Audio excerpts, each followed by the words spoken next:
Hello and welcome back to the Ride Along Project. I am your host, Dan Bowman, with some account management tips and tricks. I want to talk about the highs and lows and kind of the roller coaster ride of account management for a little bit. There's going to be wins, whether that's renewals or growing relationships, connecting the dots for a particular client or creating solutions for them.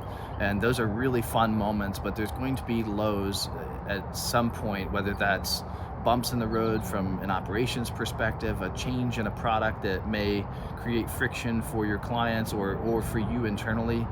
And so, as you take on those highs and lows, trying to keep yourself at some point of a middle ground is really important.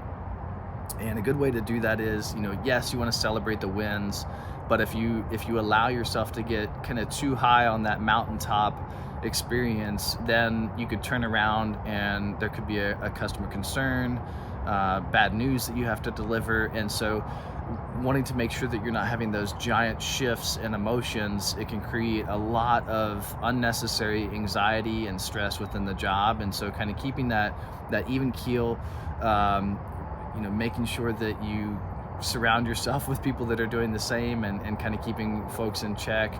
Again, it's not to be a Debbie Downer and not enjoying the wins, but just be really careful about those big shifts in emotion, because there are going to be highs and lows. And again, you could turn around, you could be trying to solve a large customer concern or complaint, solutioning for something, and turn around and have a big win. And so it can really create this giant shift of emotions.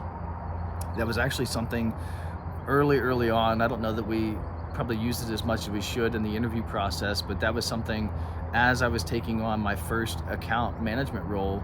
I believe it was as an account coordinator. One of the questions was, how will you deal with the highs and lows of the role? And I think it's a really important question to think about yourself and how you're going to deal with that, especially if you're going to be newer to the industry of account management. Appreciate you tuning in, and we'll catch you on the next episode.